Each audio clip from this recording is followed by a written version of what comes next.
Vous qui tombez sur le chemin, le cœur blessé par les chagrins, ne craignez pas pour votre corps, ne craignez pas devant la mort. Levez les yeux vers le Seigneur, criez vers lui sans perdre cœur.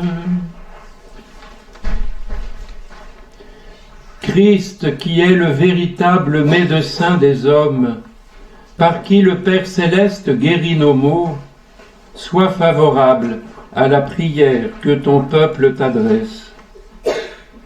Nous te supplions pour ces infirmes que la maladie réduit à ce triste état, daigne les guérir et bannir les maux dont ils sont affligés.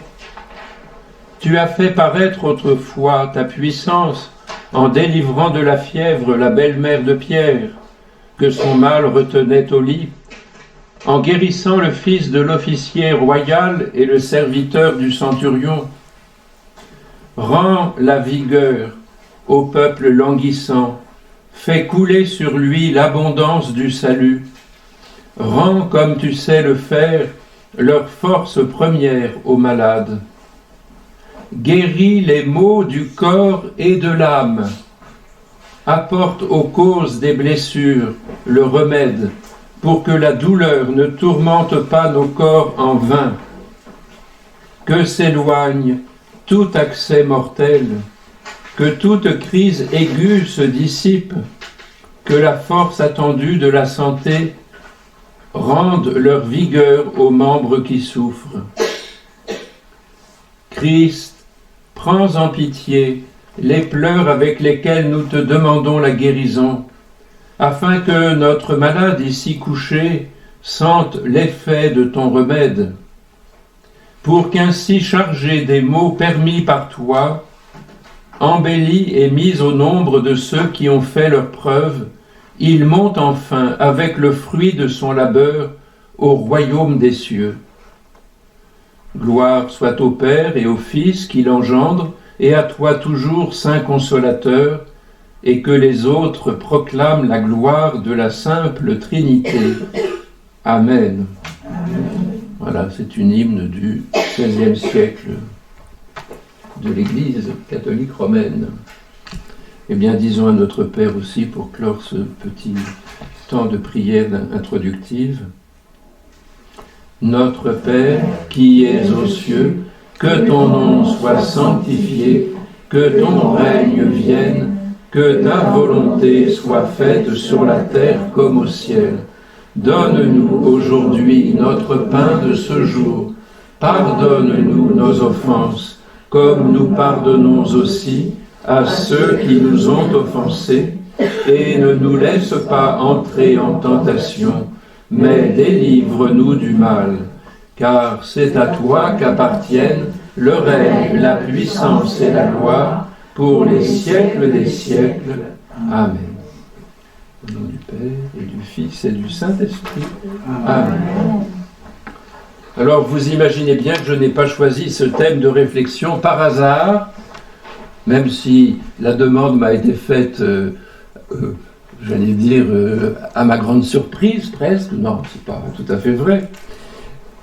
Mais vous savez que notre pays, dans une instance suscitée par le gouvernement, avec 184 citoyens de différents bords, est actuellement attelé à la question: le cadre de l'accompagnement de la fin de vie est-il adapté aux différentes situations rencontrées, ou d'éventuels changements devraient-ils être introduits? Donc voilà une réflexion sur la législation française en la matière, pour savoir si elle doit encore évoluer. Dans le même temps, les évêques de France ont adressé aux fidèles une lettre en date du 8 novembre 2022. Alors bon, c'est pas une lettre très volumineuse, vous voyez, ça fait 4 pages ici, voilà. Et 4 feuilles plutôt, parce que ça fait 8 pages, en date du 8 novembre 2022. dont le titre reprend un thème présent dans la première aux Corinthiens, chapitre 15, versets 54-55. « Ô mort, où est ta victoire? Ô mort, où est-il ton aiguillon ?»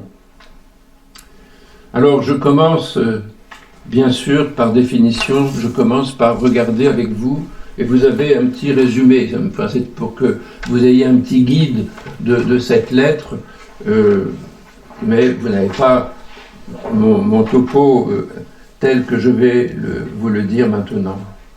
Donc cette lettre pastorale des évêques de France aux fidèles catholiques, a été donnée au terme de la dernière assemblée de Lourdes, et elle est suffisamment brève pour que nous en prenions connaissance, ce qui a sans doute été le cas de quelques-uns d'entre vous. Je ne sais pas si quelques-uns l'avaient lu, cette lettre déjà. Non, apparemment. Eh bien, c'est une bonne occasion. Elle comporte 8 sous-titres qui ne sont pas numérotés après une courte introduction, énonçant que la question de la mort vient du fond des âges. Elle surgit de l'élan de vie déposé en chaque être humain lorsqu'il se révolte devant la mort. Ce sont les termes employés dans la lettre. Car celle-ci lui apparaît en quelque sorte inhumaine.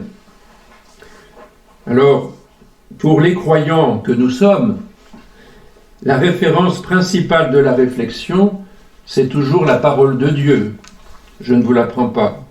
Or, dit le livre de la sagesse, qui est cité aussi au début de cette lettre, dans l'introduction, Dieu n'a pas fait la mort, il ne se réjouit pas de voir mourir les êtres vivants. Et l'apôtre Paul de s'écrier dans ce grand chapitre 15 de la première lettre aux Corinthiens, qui unit la résurrection du Christ à celle des morts, quand cet être mortel aura revêtu l'immortalité, alors se réalisera la parole de l'Écriture, la mort a été engloutie dans la victoire. Ô mort, où est ta victoire? Ô mort, où est-il ton aiguillon? Il est dit d'ailleurs en note à propos de cet aiguillon, de cette deuxième partie de la phrase, que ça rejoint une expression trouvée chez le prophète Osée, au chapitre 13, verset 14, où Dieu, s'adressant à son peuple, dit « Vais-je les libérer de l'emprise des enfers, les racheter de la mort? Mort, où est ta pestilence ?» dit la traduction actuelle. « Enfer, où est votre fléau?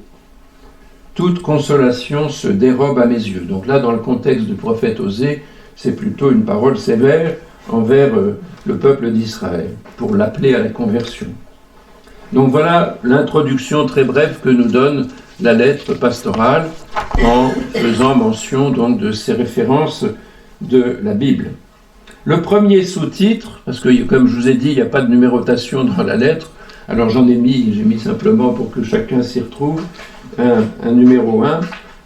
On part de l'expérience quotidienne qui nous amène à nous confronter constamment à la mort, surtout lorsqu'elle nous touche de près, et même quand elle nous touche de moins près, comme actuellement les 17 000 morts qui sont déjà recensés, paraît-il, dans le tremblement de terre de Turquie et de Syrie. Là, c'est vraiment, on est confronté, mais nous indirectement, mais quand même solidairement dans notre humanité, à cet événement. Les évêques soulignent, spontanément, on peut dire qu'elle effraie la mort. Oui, nous ne sommes pas faits pour la mort. Une citation de la Constitution Gaudium et Spes du Concile Vatican II, l'Église dans le monde de ce temps, une grande constitution, numéro 18, paragraphe 1er, vient accentuer cette impression naturelle en face de la mort et indique que l'être humain, par une juste inspiration, rejette et refuse cette ruine totale et ce définitif échec de sa personne que représente la mort.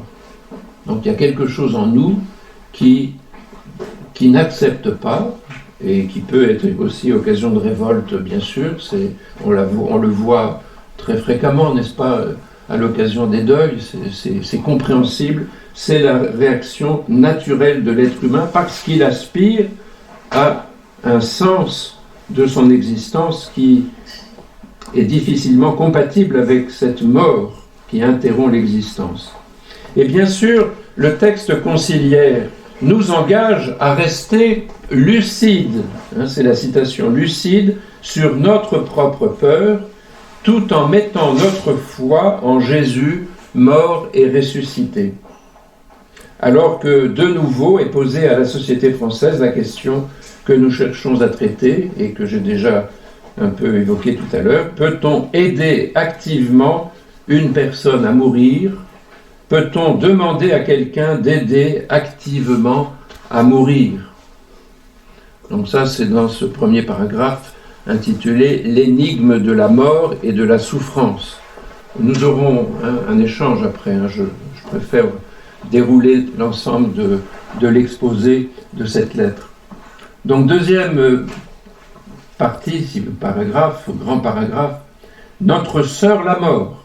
Alors, déjà, l'expression vous fait penser à saint François d'Assise, qui en effet va être cité dans cette partie du texte.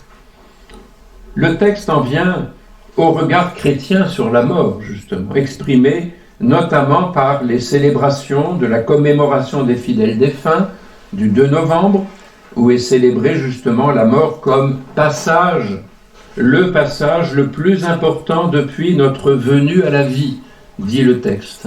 Là, quand c'est le texte, je vous le précise parce que il y a mes paroles à moi, mais il y a le texte que j'essaie de vous présenter.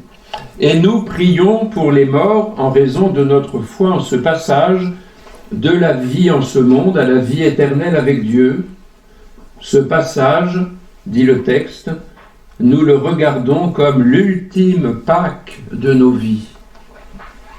L'ultime passage, le mystère pascal, donc qui donne lieu à cette expression qu'on utilise parfois, la Pâque de chacun de nous, c'est cet ultime passage, effectivement.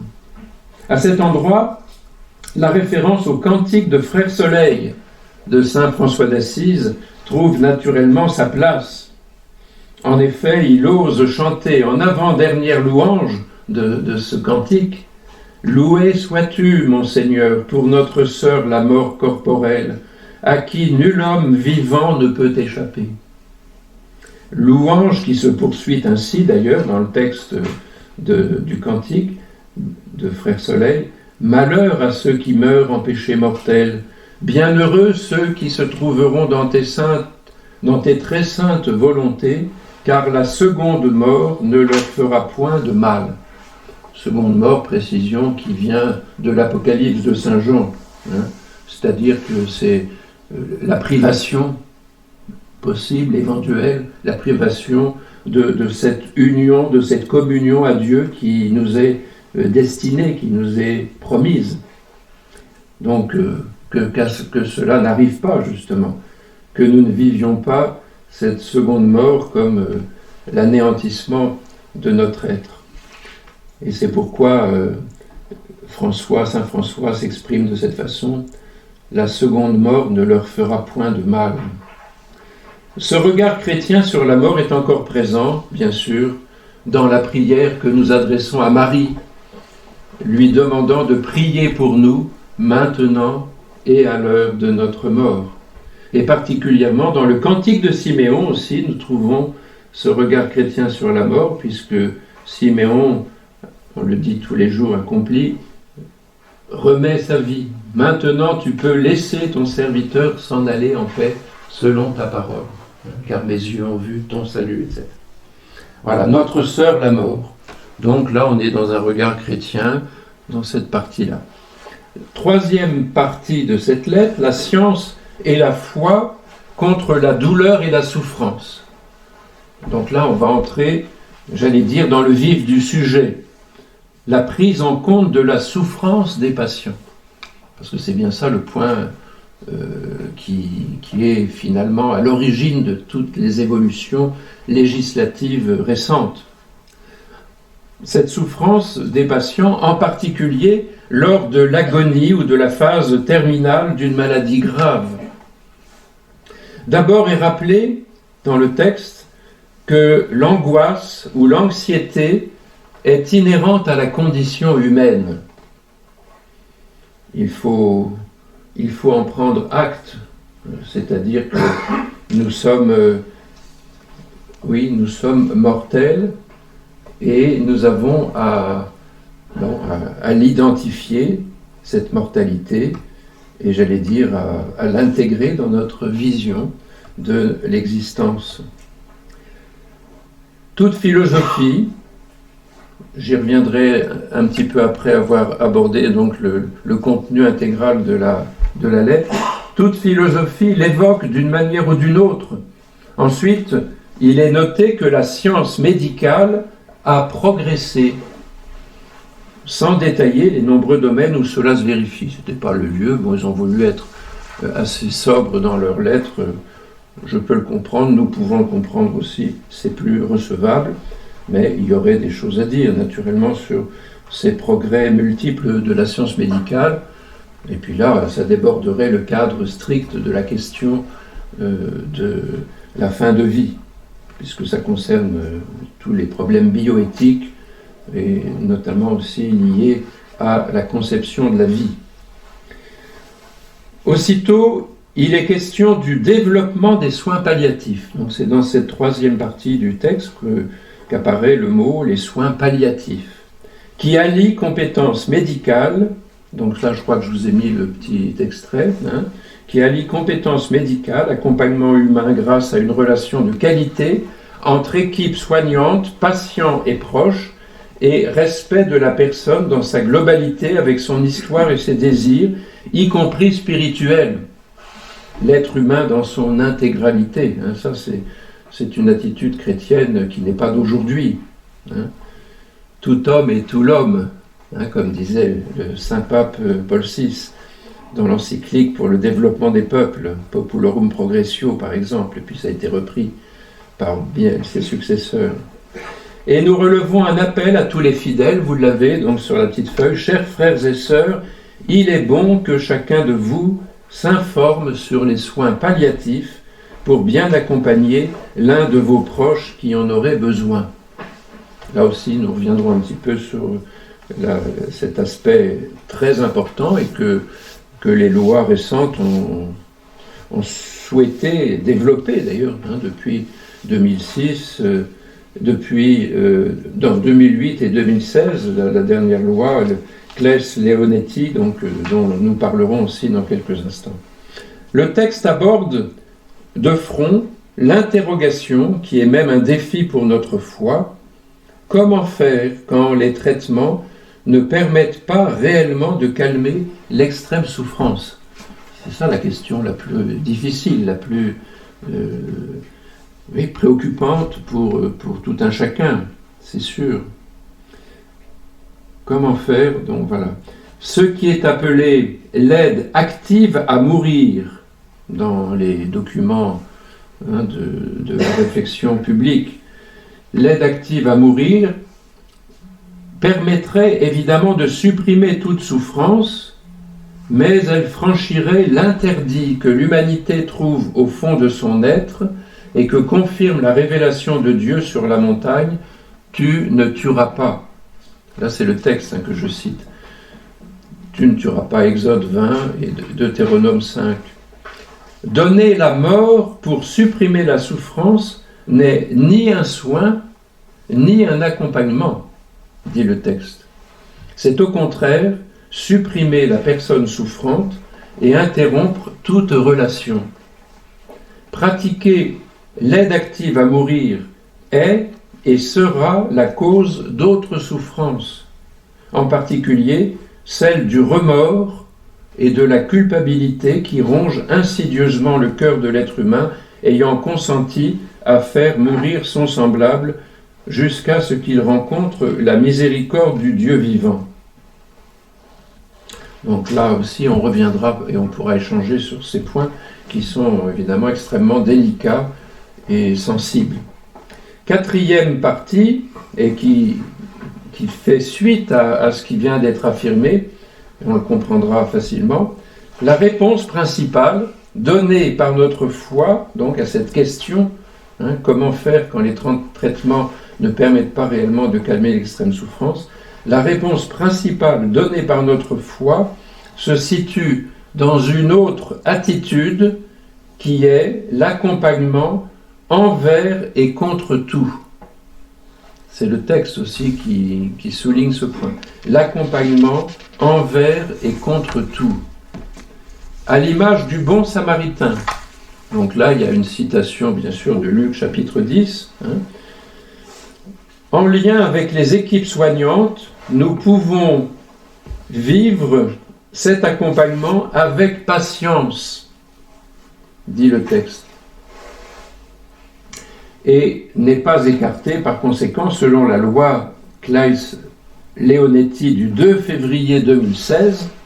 Oui, c'est pas si vieux que ça. Donc là, elle a été, et je l'ai avec moi d'ailleurs, l'intégralité de la loi, la proposition désormais légale de la décision collégiale d'une sédation continue pour alléger la douleur jusqu'au décès.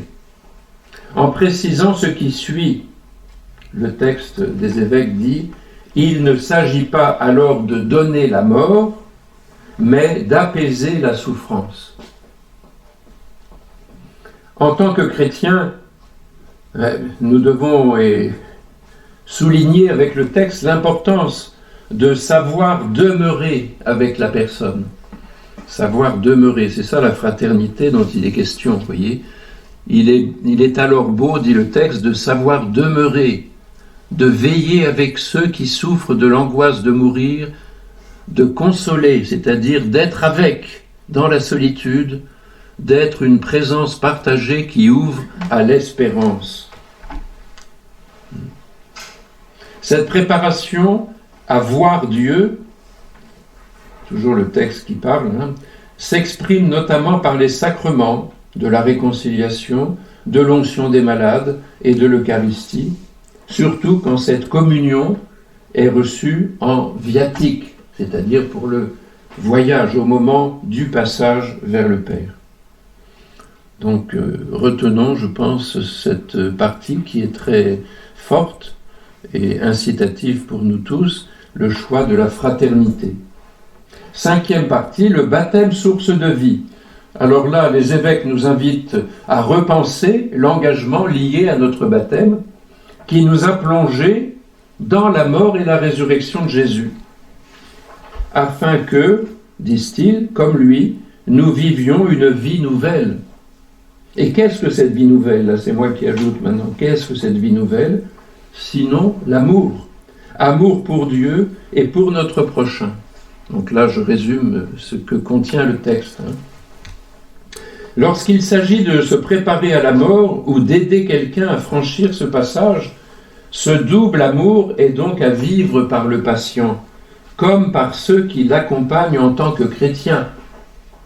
Et puisque les lois françaises, en l'occurrence la loi Leonetti de 2005, tout à l'heure j'ai dit 2006, je m'étais trompé, après j'ai dit 2008, non c'est 2005, pardon, la première loi Leonetti, encourageant la rédaction de directives anticipées, bon ça c'est, on a des documents là de l'association, vous savez, Alliance Vita, eh bien, que je ne perds pas le fil, encourage la rédaction de directives anticipées. La dimension spirituelle peut très bien s'y insérer dans ces directives anticipées, dans le respect de la dignité des enfants de Dieu, ce que disent les évêques, voilà, dans le respect de la dignité des enfants de Dieu. Et on peut citer maintenant ce paragraphe où est développée cette dimension spirituelle, vous l'avez, je crois, je vous l'ai donné. Nous nous engageons à réfléchir à nos directives anticipées personnelles pour que notre mort ne soit ni volée ni imposée à Dieu. Et j'ai mis en note, ça c'est moi qui mets cette note, on peut reconnaître les deux situations de l'euthanasie et du suicide. Parce que voler, c'est voler à Dieu quelque part, même si on ne peut pas juger, encore une fois, ne me faites pas dire ce que je n'ai pas dit, on ne juge pas ce qui se passe psychologiquement, psychiatriquement dans un suicide, c'est vrai, on le sait, et on les accompagne, y compris dans la prière chrétienne aujourd'hui, heureusement.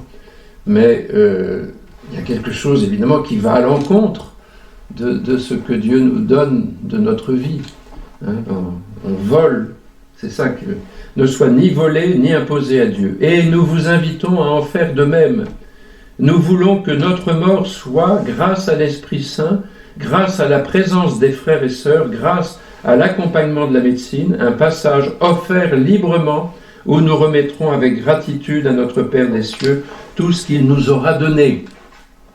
Nous voulons, avec son Fils Jésus, participer à l'offrande du monde, encore souffrant, pour son salut et la gloire de Dieu, en lui offrant tout l'amour vécu ici-bas. Nous voulons qu'elle soit, en esprit et en vérité, l'ultime Pâque, nous retrouvons l'expression, l'ultime Pâque à l'image et ressemblance de la Pâque de Jésus. Nous voulons qu'elle soit un acte de confiance en l'infinie miséricorde de notre Dieu, plus grand que tout. Alors là, vous voyez bien que ce n'est pas l'attitude publique sans référence religieuse, ce que fait la Convention nationale, même s'il y a des chrétiens parmi les citoyens qui ont été appelés à cette convention, je suppose. Mais comme vous le savez, dans la laïcité à la française, la loi de la République est supérieure à la loi spirituelle. Enfin, c'est ce qu'on entend même dans les débats de l'Assemblée nationale parfois. Bon, je ne parle pas des retraites. Là. Voilà. En tout cas, c'est vrai que là, on a affaire à un regard profondément spirituel qui est peut-être l'idéal, vous allez me le dire tout à l'heure, mais en tout cas, c'est une mise en œuvre à laquelle nous sommes encouragés. Moi, je trouvais ça très, très beau, très stimulant. Le texte, d'ailleurs, souligne un critère de discernement qui habite l'action médicale à l'égard du malade en fin de vie. Ce critère, c'est l'intention. Donc là, il y a une petite, une partie du texte qui parle de l'intention. L'intention est-elle de soulager la souffrance trop dure en ménageant les instants encore à vivre, même si cela peut abréger les jours du malade, ou bien l'intention est-elle d'anticiper la mort pour en finir avec la souffrance? Vous voyez? Bon, alors, il s'agit en tout état de cause de choisir la vie. Cette expression que nous aimons bien en tant que fidèles de la Bible, n'est-ce pas? Dans le Deutéronome, chapitre 30, choisis la vie. Même si les médecins perçoivent raisonnablement que cette vie est devenue tellement fragile qu'elle approche de son terme visible et qu'elle n'est plus, diront certains, elle n'est plus vivable au sens commun de ce mot. Donc, retour à notre être de baptisé, d'enfant de Dieu, de notre dignité d'enfant de Dieu, vous voyez, dans cette partie 5. Chapitre 6, enfin partie numéro 6, la solidarité humaine. Bon, là encore, on pourrait dire que c'est une répétition de ce qui a été dit sur la fraternité tout à l'heure, le choix de la fraternité, mais ça va, enfin, c'est complémentaire. C'est le moment d'indiquer justement la dimension éminemment sociale de la mort, dit le texte, et la solidarité humaine qui en découle. Et voilà comment je lis la chose. Si l'on intègre cette composante de notre humanité, nous pouvons difficilement nous rallier à l'option du suicide assisté ou de l'euthanasie, car ce qui est appelé aide active à mourir brise, dit le texte, de façon radicale l'accompagnement fraternel prodigué et transforme profondément la mission des soignants. Comme le dit dans une conférence qui a été filmée, que vous pouvez trouver sur YouTube, comment Christophe pourra vous redonner la référence, ou moi-même, une conférence de Monseigneur Michel Aupetit, dont j'ai apporté le livre et la figure ici, vous connaissez, et à Angoulême, au mois de novembre, je crois, il a fait cette conférence, et il dit, les soignants, on n'a pas été, on ne s'est pas engagé pour donner la mort. Et justement, il a rappelé dans cette conférence le serment d'Hippocrate. Le serment d'Hippocrate dit ceci, un texte revu par l'Ordre des médecins en 2012, parce que c'est toujours un peu réactualisé. Au moment, là je cite le serment d'Hippocrate, au moment d'être admis ou admise à exercer la médecine, je promets et je jure d'être fidèle aux lois de l'honneur et de la probité. Mon premier souci sera de rétablir, de préserver ou de promouvoir la santé dans tous ses éléments, physiques et mentaux, individuels et sociaux. Et un peu plus loin, je ferai tout pour soulager les souffrances, je ne prolongerai pas abusivement les agonies, je ne provoquerai jamais la mort délibérément. Fin de citation de ce serment d'Hippocrate aujourd'hui, quand quelqu'un entre dans la vie médicale. Donc il faut mieux une aide, c'est pour ça que le chapitre suivant va nous le dire, et je passe tout de suite à ce numéro 7, l'aide active à vivre. Ben oui, évidemment. Alors la position énoncée par l'Église, et les évêques en sont conscients, elle sera sûrement perçue, et elle est souvent, la plupart du temps, perçue comme minoritaire aujourd'hui dans la société française. Le texte le dit, nos paroles seront peut-être de peu de poids face aux opinions apparemment dominantes.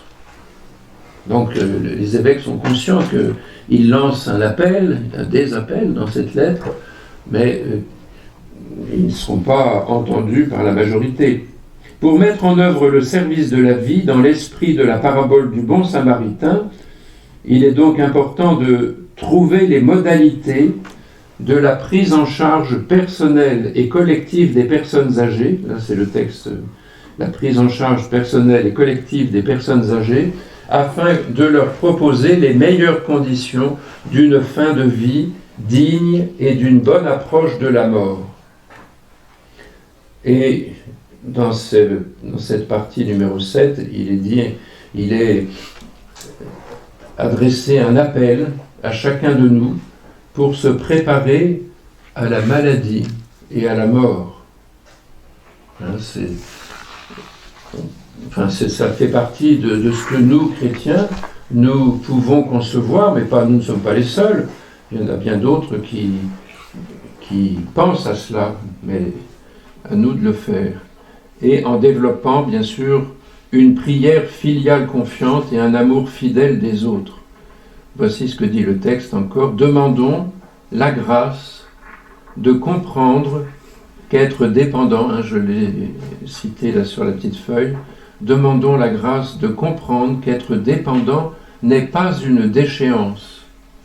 Alors évidemment, c'est peut-être une déclaration qu'on fait comme ça, mais quand on est devant la personne, c'est pas toujours simple, ou pour soi-même. La condition humaine est belle dans le fait même que nous sommes dépendants les uns des autres. Bon, ben oui, il faut... Et or, on est dans une société individualiste. Alors vous voyez, il y a un petit paradoxe là aussi. Les sociologues, quand ils analysent depuis des années l'évolution du comportement dans la société, pointent cet individualisme sous différentes formes. Et donc, il ne faut pas s'étonner non plus que des revendications particulières arrivent sur le terrain de la législation, comme si on pouvait légiférer, donner une loi générale à partir de simples situations particulières. Vous voyez, donc là, on a déjà connu ça pour d'autres réalités de la vie sociale. Je ne vais pas détailler, mais vous voyez peut-être ce que je veux dire. La condition humaine est belle dans le fait même que nous sommes dépendants les uns des autres. Il y a des moments dans la vie où chacun donne beaucoup et d'autres où chacun a à recevoir avec reconnaissance. C'est pas mal, cet aspect des choses. Alors, dernier point de cette lettre, la lettre se termine. Gratitude et espérance. Alors là, les évêques invitent à méditer le chapitre 15 de la première lettre aux Corinthiens sur la résurrection du Christ et la résurrection des morts. Nous rendons grâce, donc là il y a un remerciement pour le personnel, nous rendons grâce pour les soignants, les aidants, les aumôniers des hôpitaux et des EHPAD, pour le personnel dévoué, les bénévoles et les visiteurs bienfaisants de nos parents et amis en établissement de santé. Et la lettre se termine par un extrait d'une catéchèse du pape François du 9 février 2022, vous voyez, il y a juste un an, puisqu'on est le 9 février aujourd'hui, sur Saint Joseph, patron de la bonne mort. Vous savez, c'était l'année Saint-Joseph, il avait fait.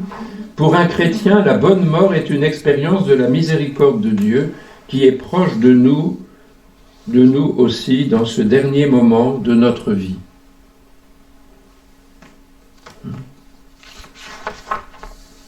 Voilà.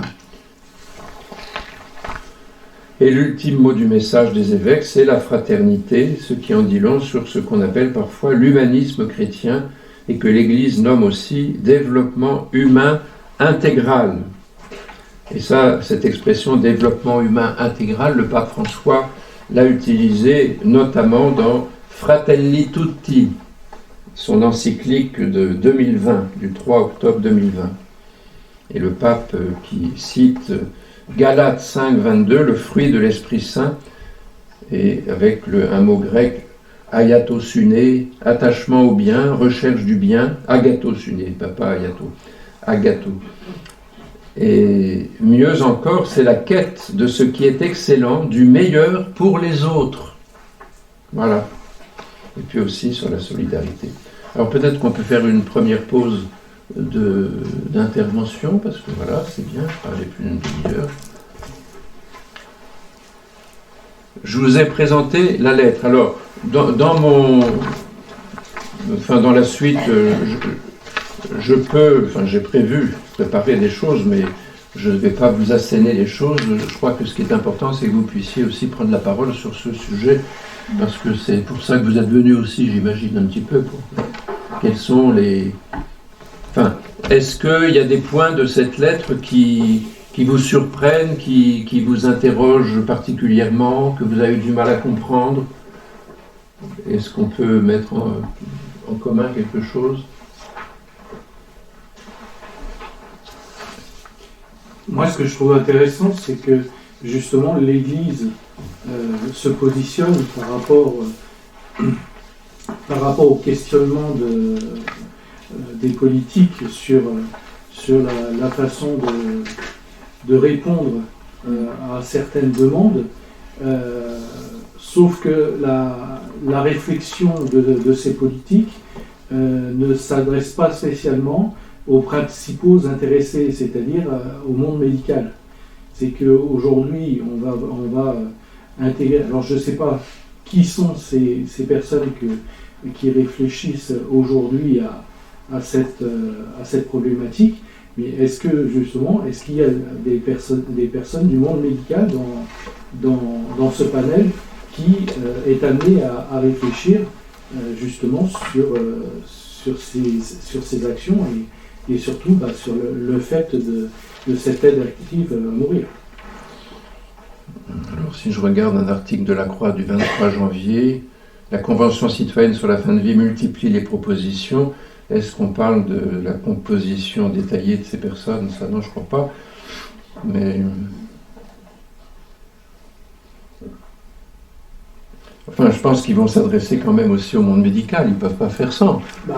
Non, mais je veux dire, comme... Là, avec ce qui s'est passé dernièrement avec la crise Covid, je suis un peu dubitatif sur cette question-là. C'est qu'on on fait des réflexions sans interroger les principaux acteurs dans cette problématique. Là, il y a un angle de réflexion, c'est sûr, qui est un peu biaisé, si je puis dire. C'est-à-dire qu'il s'agit de trancher, je ne dirais pas une fois pour toutes, mais il s'agit de creuser sur la possibilité de cette aide active à mourir. Avec, le mot euthanasie fait toujours, il fait toujours un peu peur, ou en tout cas, on ne veut pas l'adopter en tant que tel, et pourtant, je voyais un prêtre de Lille qui me dit, moi tous les jours j'entends parler en Belgique tout ce qui se passe, puisque ça fait des années, paraît-il, que ça se pratique, l'euthanasie. Et en Suisse aussi, oui. Alors oui, mais donc voilà, vous voyez, c'est ce genre de choses. Il faut éteindre nos téléphones, s'il vous plaît.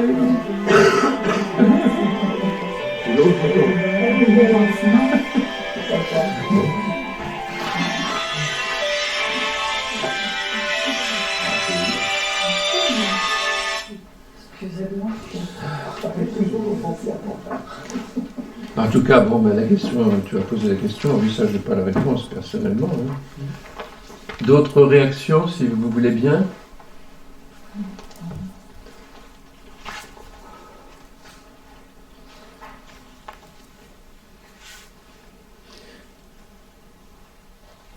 Et puis pour l'accompagnement, enfin moi, ce qui m'a touché dans cette lettre, mais qu'on trouve ailleurs, c'est sûr, c'est la notion d'un accompagnement coûte que coûte, quoi, hein, envers et contre tout. Alors ça nécessite de notre part une prise de conscience que nous devons être proches des personnes en fin de vie. Alors bien sûr c'est arrivé pour plusieurs d'entre vous, par votre conjoint par exemple, il y a des... Vous l'avez vécu cela, hein, donc même vous avez peut-être des questions qui peuvent remonter, ou des réflexions qui peuvent être partagées, je ne sais pas. Vous voyez, Michel Aupetit, Monseigneur Aupetit, dans son livre sur la mort, Méditation pour un chemin de vie, un petit livre qui est très bien parce qu'il parle de son histoire aussi à lui et des premières occasions où il a été confronté à la mort dans son enfance et puis en tant que médecin pendant toutes ces années où il était médecin, n'est-ce pas, avant d'être prêtre et évêque. Nous sommes passés d'une agonie maîtrisée par le mourant lui-même, autrefois, à une agonie accompagnée par la famille à partir du XVIIIe siècle, pour arriver à une maîtrise de la fin de vie par l'équipe hospitalière. Ben oui, parce que le problème, c'est que maintenant, on meurt à l'hôpital. On ne meurt pas chez soi. Donc tous les problèmes de la fin de vie, dit-il, et de son accompagnement qui ont cours aujourd'hui, viennent de ce déplacement. C'est-à-dire que la personne n'a, j'allais dire, elle a plus son mot à dire, si elle l'a, puisqu'on lui demande des directives anticipées, la personne de confiance éventuellement, enfin il y a un certain nombre de choses qui sont demandées dans la loi de 2016. Loi 2016, il y a tout ça qui revient, qui avait déjà été... voyez, à l'article 8 de la loi Claes-Leonetti, toute personne majeure peut rédiger des directives anticipées pour le cas où elle serait un jour hors d'état d'exprimer sa volonté. Ces directives anticipées expriment la volonté de la personne relative à sa fin de vie en ce qui concerne les conditions de la poursuite, de la limitation, de l'arrêt ou du refus de traitement ou d'actes médicaux. Bon, alors je ne sais pas si ça fonctionne si bien que ça quand même, vous qui êtes au contact dans les hôpitaux. Oui. Pour avoir vécu l'expérience du décès de mon mari il y a 2 ans maintenant, j'ai découvert qu'il avait été accompagné par les soins palliatifs que postérieurement. C'est-à-dire qu'un jour, je reçois, après son décès, un courrier à la maison qui me dit que si je voulais reprendre contact avec les soins, je n'ai pas su à un seul instant que les soins palliatifs étaient coopérants dans la fin de vie de mon mari. Oui, ça c'est quand même pas normal, parce que qui dit soins palliatifs dit justement cette proximité aussi affective aussi entre autres. D'ailleurs, vous voyez, ça c'est un livre très intéressant que j'avais dans ma bibliothèque, je ne l'avais pas lu, mais je l'ai un peu plus creusé à l'occasion de cet entretien. L'Académie d'éducation et d'études sociales a publié donc un ensemble d'articles écrits par différents auteurs. Alors c'est chrétien, Nicolas Aumonier, Michel Aupetit justement faisait partie déjà, Jean-Pierre Battu qui est évêque de Blois, Christian de Cacré qui s'occupe des pompes funèbres chrétiennes, vous savez, etc. Et donc La mort, un temps à vivre, c'est un livre très précieux. Je je ne sais pas il doit être encore disponible, même il est de 2015, hein, groupe Artege. Oui. Et alors on dit, que fait-on dans une unité de soins palliatifs? Alors je vous lis juste un petit extrait. Alors les titres, les gros titres. On accueille le malade et on l'écoute. Rien de plus normal. On s'assied, on prend du temps, etc. Oui, mais enfin, voilà, il faut... On informe le malade. On essaie de susciter ses questions et d'y répondre le plus honnêtement possible. Bon. Nous traitons la douleur. Toute douleur peut être soulagée. Alors, bon, là, c'est ce qui est écrit. Et j'espère ne choquer personne en disant cela, par une gamme de solutions allant des plus simples aux plus complexes. Bon, alors justement, déjà, cette loi aussi, Claes-Leonetti, a introduit, vous le savez, à l'article 3, la possibilité donc d'une sédation profonde et continue, provoquant une altération de la conscience, maintenue jusqu'au décès, associée à une analgésie et à l'arrêt de l'ensemble des traitements de maintien en vie, voilà, et qui sera mise alors dans les cas suivants, mise en œuvre dans les cas suivants. Donc là, évidemment, tout ça nécessite discernement et l'équipe médicale est mobilisée, mais en lien le plus possible avec le patient et sa famille. En tout cas, c'est une procédure collégiale, c'est bien ce qui est précisé toujours dans l'article 3, la sédation profonde et continue, associée à une analgésie prévue au présent article, est mise en œuvre selon la procédure collégiale définie par voie réglementaire qui permet à l'équipe soignante de vérifier préalablement les conditions d'application prévues aux alinéas, etc. Bon. Alors, il parle aussi dans cette loi, et dès l'article 1er, on parle des soins palliatifs. Article 1er, article 2. Parce qu'on dit, il ne faut pas poursuivre évidemment des traitements avec une obstination déraisonnable. Ça, c'était déjà présent en 2005 dans la première loi Leonetti, et c'est repris. Et voilà, il faut développer, autant que faire se peut, les soins palliatifs. Donc je suis étonné que vous n'ayez pas été associé, effectivement. Alors, je savais pour avoir déjà accompagné des personnes dans des centres de soins palliatifs. Bon, je savais que ça existait, mais moi, à aucun moment, on ne m'a dit que ce service-là était en lien avec mon mari, qui était non pas inconscient, mais je veux dire incapable de communiquer. Et donc, bon, c'est pas par lui que, en fait, moi-même, il a fallu que je me fasse, moi, ma propre opinion, quand il a fallu dire on arrête les soins, quoi. Voilà. Vous voyez ce que dit l'article ici. Le rôle de l'entourage est tout à fait primordial.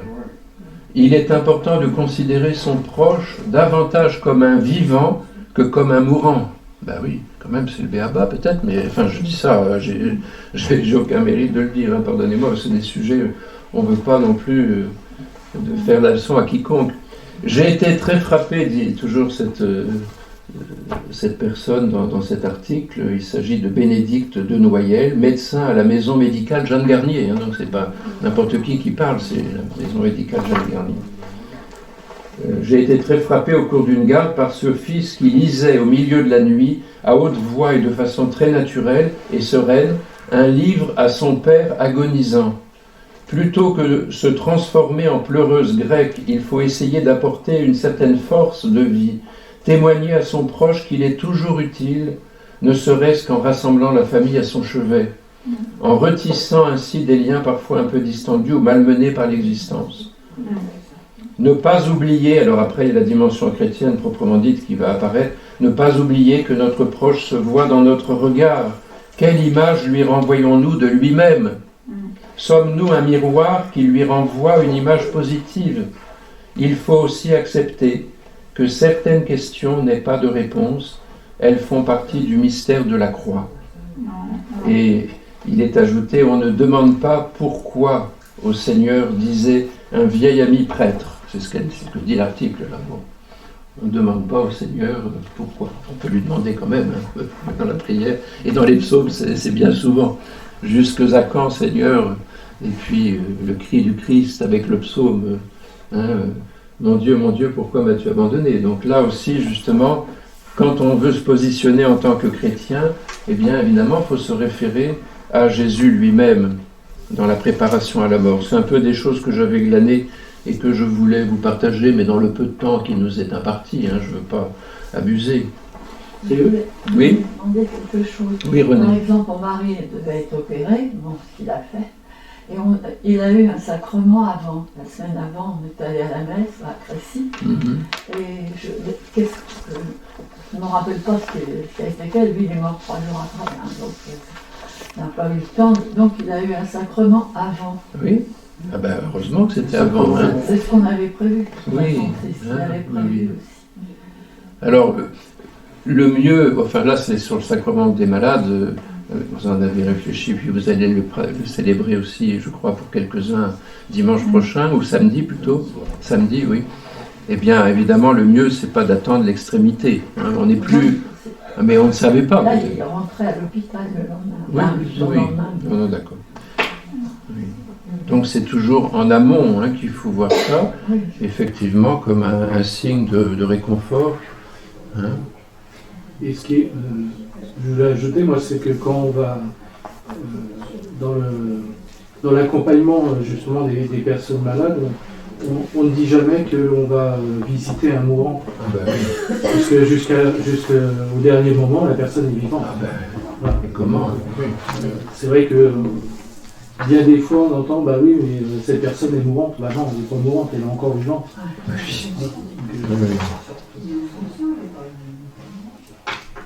Alors, vous voyez, en fait, ces questions qui sont de nouveau sur la sellette, et je ne sais pas ce que ça va donner, bon, qu'est-ce qui va être apporté et à l'Assemblée nationale et au Sénat, etc. Puis après, bon, est-ce qu'il va y avoir encore une nouvelle loi qui vraiment, à ce moment-là, sera aux portes de l'euthanasie? Enfin, je crois qu'on a tout, comme dit, c'est ce que dit très bien Michel Aupetit dans sa conférence, il dit, mais en fait, la loi Claes-Leonetti, elle n'a pas encore été vraiment appliquée. Donc, commençons par appliquer cette loi qui a donné effectivement des possibilités. Et je vais vous lire un passage d'une encyclique de Jean-Paul II, vous savez, je crois que c'est une encyclique, Évangile de la vie, l'Évangile de la vie. Et c'est assez frappant. Voilà, l'encyclique de Saint Jean-Paul II de 95, du 25 mars 95, l'Évangile de la vie. Alors, il y a un texte qui parle des soins palliatifs. Voilà ce que disait Jean-Paul II ici. Dans la médecine moderne, ce qu'on appelle les soins palliatifs prennent une particulière importance. Ces soins sont destinés à rendre la souffrance plus supportable dans la phase finale de la maladie et à rendre possible en même temps pour le patient un accompagnement, oui, l'insistance, un accompagnement humain approprié. Dans ce cadre se situe entre autres le problème de la licité du recours, donc du fait que ce soit licite, permis, quoi. Le problème de la licité du recours aux divers types d'analgésiques et de sédatifs pour soulager la douleur du malade lorsque leur usage comporte le risque d'abréger sa vie. De fait, si l'on peut juger digne d'éloge la personne qui accepte volontairement de souffrir, disait Jean-Paul II, ça a peut-être été son cas, lui, j'en sais rien, mais enfin, vous savez bien comment il a fini sa vie. De fait, si l'on peut juger digne d'éloge la personne qui accepte volontairement de souffrir en renonçant à des interventions antidouleurs pour garder toute sa lucidité, et si elle est croyante pour participer de manière consciente à la passion du Seigneur, un tel comportement héroïque, entre guillemets, dans son texte, ne peut être considéré comme un devoir pour tous. C'est pas, donc non. Mais il dit ça arrive. Il y a des saints qui ont uni leur souffrance aussi, c'est pas donné à tout le monde. Voilà. Pie XII, et là il cite Pie XII, et ça m'a intéressé parce que je l'ignorais.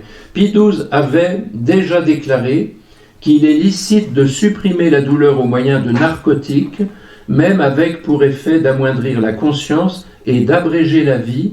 Et citation du texte, c'est un discours à un groupe international de médecins en 1957, vous voyez, c'est pas d'aujourd'hui. Donc Pie XII avait dit « S'il n'existe pas d'autre moyen, et si, dans les circonstances données, cela n'empêche pas l'accomplissement d'autres devoirs religieux et moraux. » Donc il y avait déjà cette ouverture, même du temps de Pie XII. Hein, on savait bien qu'à un moment donné, les souffrances intolérables, bon, on va essayer de calmer le plus possible la souffrance, et peut-être que les produits ingérés, eh bien, ils vont évidemment précipiter la mort, mais là c'est... Dans ce cas, en effet, la mort n'est pas voulue ou recherchée, là c'est toujours Jean-Paul II qui reprend la parole, la mort n'est pas voulue ou recherchée, bien que pour des motifs raisonnables, on en court le risque, on veut simplement atténuer la douleur de manière efficace en recourant aux analgésiques dont la médecine permet de disposer. Fin de citation. Bon, ça c'est dans Évangile de la vie. Hein. D'autres réactions encore que vous, questions? Oui, oui, Jacques. Simplement dire qu'il y a quand même eu une évolution au niveau des maisons de retraite. Oui. Ben oui. Pratiquer un petit peu. Et c'est vrai qu'il y a quand même une demande qui est relativement générale et qui est faite systématiquement à l'entrée des patients dans les maisons de retraite, en leur demandant, avec leur famille, très important, avec leur famille qui remplissent le document pour leur demander comment ils souhaitent un peu leur famille. Oui, bien sûr. Et alors, nous, on ne parle pas de mort, on parle de fin de vie terrestre. Oui, mais bien sûr, mais dans un EHPAD chrétien, c'est très bien. Oui. Alors justement, bon, vous savez, ce rapport à la mort a donné lieu depuis fort longtemps à des réflexions philosophiques, depuis Épicure au 4e, 3e siècle avant Jésus-Christ. Alors c'est un philosophe plutôt matérialiste, c'est comme ça qu'on le nomme en général. Mais il dit ceci: le plus effroyable de tous les maux, la mort, n'est rien pour nous, puisque tant que nous vivons, la mort n'existe pas. Et lorsque la mort est là, nous ne sommes plus. Non mais la mort n'existe donc ni pour les vivants ni pour les morts, puisque pour les uns elle n'est pas et que les autres ne sont plus. Alors bon, il y a un petit peu d'humour à mettre là, mais c'est pas faux. C'est pas faux. Alors bon, après, dire avec certains philosophes ou avec Montaigne et d'autres, philosopher c'est apprendre à mourir, bon, on n'en est peut-être pas là quand même, mais en tout cas, vivre chrétiennement, c'est savoir que le chemin de vie terrestre ouvre sur la vie éternelle. Hein, donc voilà. Alors il y a quelqu'un, excuse-moi, il y a quelqu'un qui est aussi très respectable, c'est l'académicien François Cheng. Cheng, vous savez, qui a écrit plusieurs ouvrages, et il a écrit notamment un petit livre, 5 méditations sur la mort, autrement dit sur la vie. Albin Michel, 2013. Hein, si vous voulez le lire, je vous donne la référence bibliographique. Albin Michel, 2013. 5 méditations sur la mort, autrement dit sur la vie. Et François Cheng, qui est donc de culture au départ chinoise, etc., la vérité est que la mort n'a aucun pouvoir en soi, elle n'est que la cessation d'un certain état de vie. Lorsque l'homme porté par l'espérance s'écrie comme saint Paul, et là il reprend le titre « Mort, où est ta victoire, où est ton aiguillon ?», nous savons que ce cri-là ne peut être entendu que par les vivants. La mort, elle, ne l'entendra jamais. La mort semble régner en maîtresse du monde, mais son pouvoir n'a pu lui être conféré en amont que par cet absolu qu'est la vie, qui pour être vie exige la mort corporelle. La vie ne nous appartient pas, c'est nous qui lui appartenons. Fin de citation. Voilà, c'est des petites choses. Alors ça, c'est dans la philosophie, vous voyez, c'est pour élargir le champ de nos réflexions et pour se dire que quand nous parlons avec des amis qui ne sont pas spécialement chrétiens ou pratiquants, eh bien nous pouvons avoir des portes d'entrée aussi par la pensée humaine, hein, la philosophie, et puis la sagesse de certaines cultures. Voilà. Et justement, philosophiquement, ceux qui prônent justement l'euthanasie, ils prennent comme excuse la dignité de Oui. l'homme.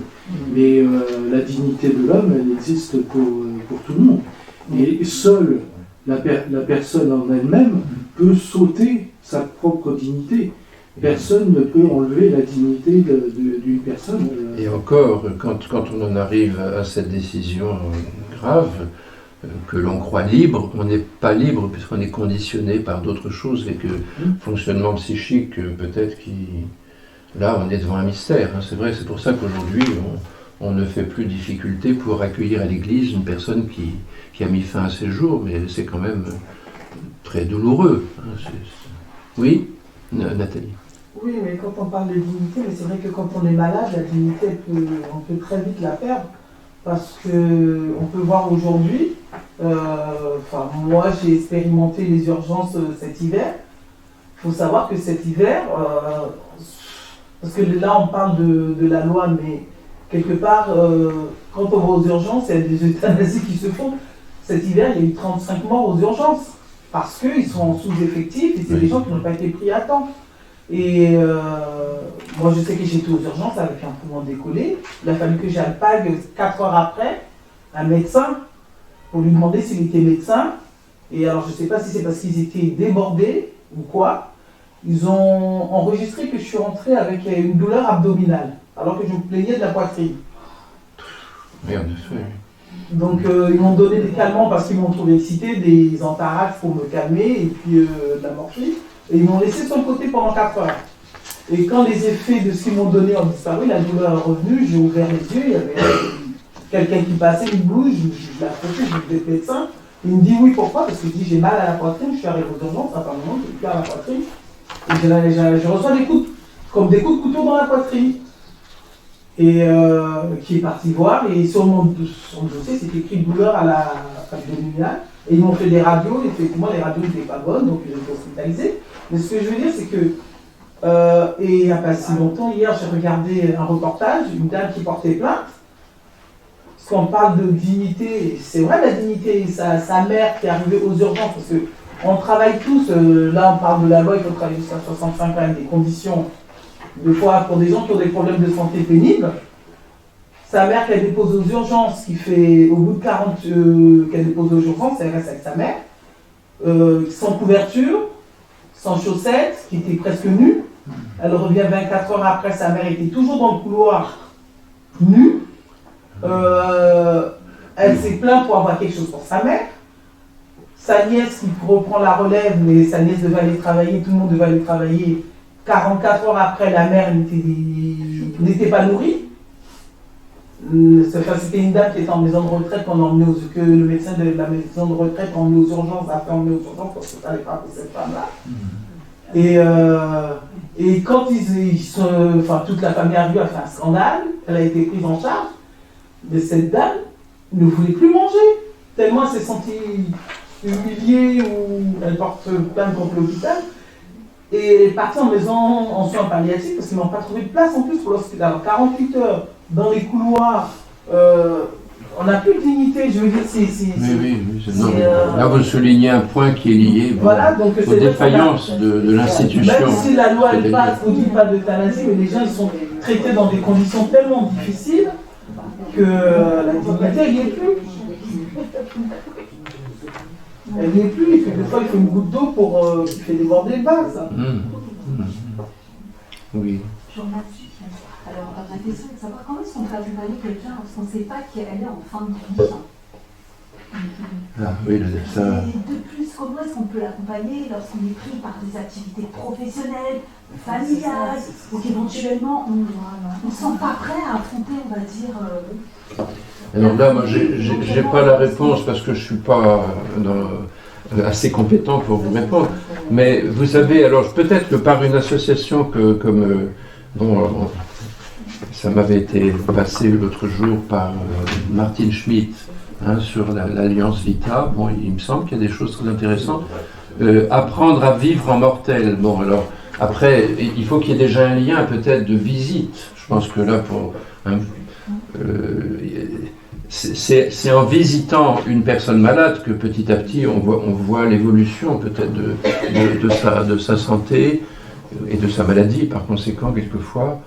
Et que là, ben, si le lien existe, parce qu'on ne va pas l'improviser au dernier moment, c'est sûr qu'il y a peut-être... Et puis alors, il y a des formations. Il y a des formations aussi pour les soins palliatifs, hein, n'est-ce pas? Ça, justement, ça fait partie de cycle de formation bioéthique, l'université de la vie, par exemple. Vous voyez, c'est ce que le document aussi. Enfin, une partie de la réponse, je ne peux pas... Non, sans problème. Merci beaucoup. Je vous en prie. Alors, on pourrait, c'est sûr, ouvrir encore d'autres perspectives, mais est-ce que vous avez des questions, des témoignages peut-être? Non, je voudrais un témoignage. Oui, René. Oui, donnez. Mon père est mort à 45 ans d'un cancer, en 51, il y a déjà longtemps. Il est mort chez nous, puisque ça a duré longtemps, à l'époque il n'y avait pas beaucoup de traitements. Et en mourant, il est mort le 2 février, et il a dit, c'était un converti, mon père. Oui. Il a dit, éteignez vos chandelles, il y a trop de lumière. Et clac. Et on n'a pas la réponse. Oui, ben oui. Non, mais je veux dire, mais vous avez gardé cette parole, bien sûr, oui, je comprends. Parce qu'il est mort, on était autour de son lit. C'était la nuit. Et voilà. Et puis en plus, alors, je pense que... En plus, mort le 2 février, oui, le jour de la chandelle. Dans la nuit, il est entré dans la lumière à ce moment-là. Hein, voilà. Oui, c'est ça. Bah, oui. Parce que je n'étais pas quelqu'un qui racontait des histoires. Bon, il était malade. Voilà. Très bien. Bon, mais... Oui. Ma fille de 10 ans, qui avait fait une expérience de la mort. Elle a été en haut. Et elle s'en souvient puisqu'elle me dit qu'elle a ouvert un livre, il y avait Jésus, et elle a ouvert un livre, qu'elle tournait les pages. C'était le livre de la vie, de chacun. Elle était dans un coma? Elle a été dans un coma. Oui, c'est ça. 3 jours. Alors ça, souvent, ce sont des témoignages qu'on reçoit. Bon, faut... La seule chose qu'elle a dit, je n'ai plus peur de mourir, quand elle s'est réveillée. Oui. C'est à 10 ans. Alors maintenant, je ne sais pas si... Alors, oui, encore.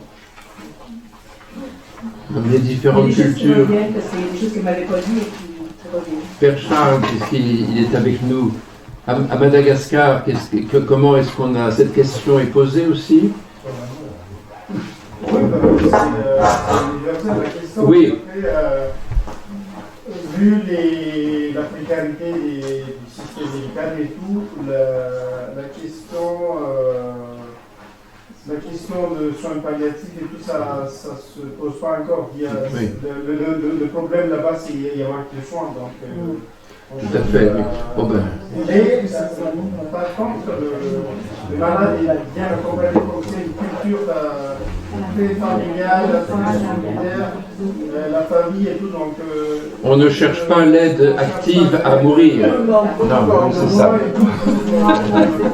C'est dans les sociétés vraiment industrialisées et occidentales qu'on se pose ces questions. Hein, oui, bien sûr.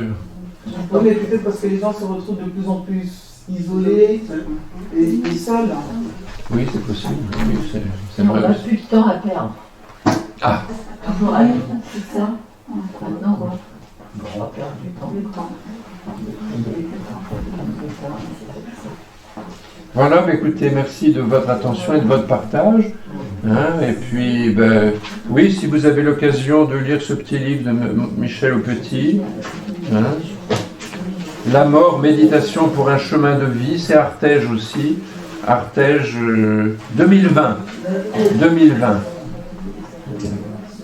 Très bien, moi je l'ai lu et Hein? j'ai trouvé. Oui, ça Le c'est. temps, en fait, j'ai mon mari. Ah, oui, d'accord, oui. Voilà, mais en tout cas, faisons tout ce que nous pouvons. C'est ça le message finalement qui se dégage de cet entretien de cet après-midi. Faisons tout ce que nous pouvons pour accompagner le mieux possible et spirituellement aussi, mais bien sûr par la prière les uns pour les autres, ça va de soi. Et puis la présence, être avec, ça, moi, hein, ça a été souligné par les... C'est profondément... Eh bien, c'est pas grave. On ne sait pas quoi dire. On voit que la personne elle est tellement... Oui. On ne sait pas quoi dire. La présence. La présence, c'est ça. Une citation du philosophe Gabriel Marcel, « Aimer un être, c'est dire, toi tu ne mourras pas. » Aimer un être, c'est dire, toi tu ne mourras pas. Bon, même si la mort fait partie de notre chemin. Et André Malraux disait, « Une vie ne vaut rien, mais rien ne vaut une vie. »